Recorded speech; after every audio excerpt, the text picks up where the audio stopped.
Hello and welcome to day 16 of Advent of Code 2023. So let's go see the puzzle and my solution around that. This puzzle is about a pattern again, a grid system that we have here with a bunch of mirrors and empty spaces, and we need to pass a light beam from top left from this edge here and see how many cells in this pattern does this beam energizes. Well, there are a few rules that I will describe them now. So if light is passing a empty cell like this one, it will pass through, does nothing. If it encounters a backslash, it will bend in 90 degrees. So if it's coming from left to right, the direction is right, it will go down. If it's coming down, it will go to the right. If it's going left, it would go up. If it's going up, it would go left. Similarly for the forward slash, if we're going right, we go up. If we're going up, we go right. If we're going left, go down. And if we're going down, we go left.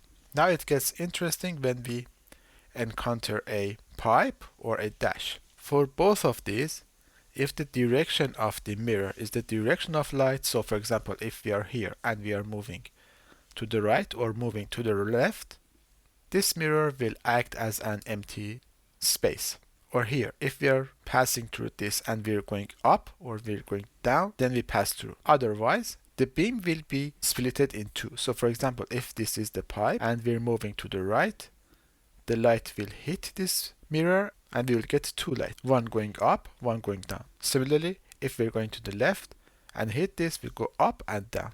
And of course for this one, if we're going from down to up and we hit this, we go left and we go right. And if we're going from up to down, again to the left and to the right. Hope that's clear now. Let's go to the solution. First, I would create an object for directions. Left means that we are not moving in x coordinations, but the y direction should be changed by -1, which means we're going to the left. And similarly for right, up and down. Then we would define a new map for the scene, and this will come in handy in a minute. And then we would have a visited grid, which is the same as the grid that we have get here from the data, just filled with dot.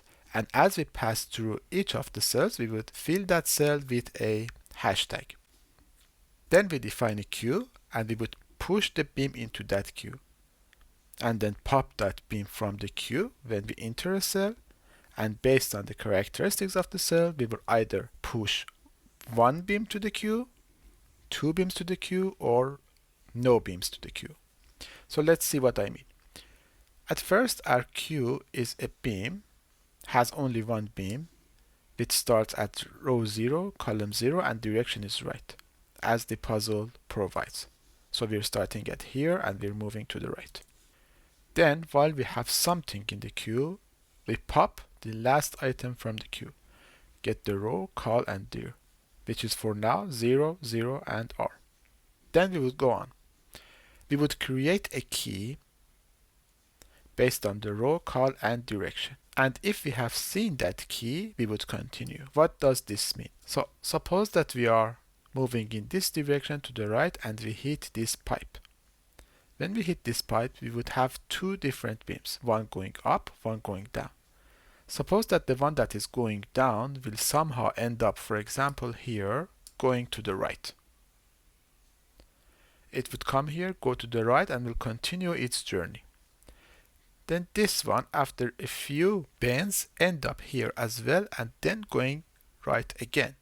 So we came to a scenario that we are having a beam with the direction that we already solved. So we don't want to solve this for the second beam because we have already done it for the first beam. The second reason is that suppose that one of the beams will end up in a loop. So for example, it starts from here, goes here, down here, here, and then goes up. The mirrors are set in a way that it stays in a loop. Then we don't want to continuously count that loop because this beam will never exit. So for those two reasons, we need to have a scene map and check if beam at that current coordination and that direction is already seen or not. If it's seen, then we'll continue, discard the ray. Otherwise, we would add this data to the scene that we have here. Then we would check if either we are inbounds or outbounds. If we are outbounds, we would discard the ray. Otherwise, we would highlight that cell in the visited grid that we have. Then we would check the current to be the current cell that we're already in. And we have a next directions. And these next directions will be based on the direction of the beam and the mirror. So here we would check that if current is a pipe and we are going to the right or to the left, doesn't matter, we need to go to the up and down. We would have two rays. Similarly, if it's a dash and we're going upwards or downwards, we need to go left and right.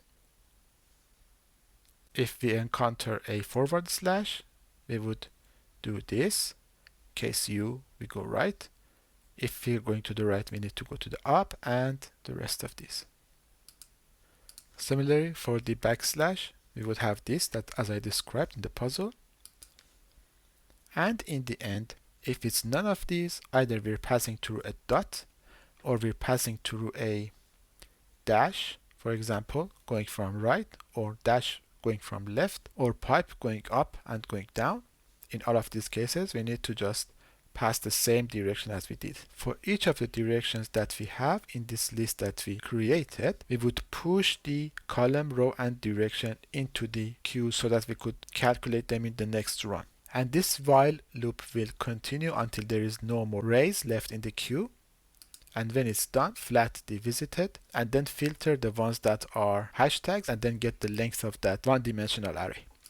Now in part 2, we need to find the maximum number of energized cells sending the beam from the edges. So for example, from here, here, here, and in this cell here, here, here, all of these edges that we have on the edge of the pattern.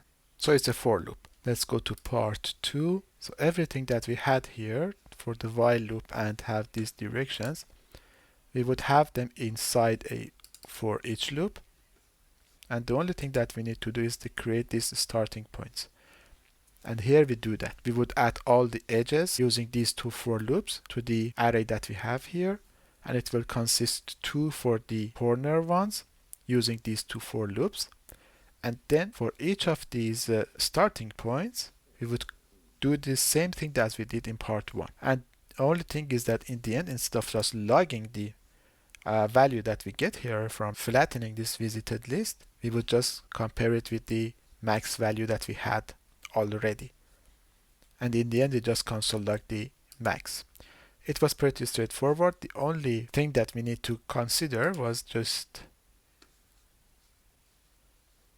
this piece of code, that if we didn't have that, we would end up in a endless loop. So I hope you have enjoyed the video. If that's the case, please provide a like, comment, or subscribe to my channel. And see you in the next video.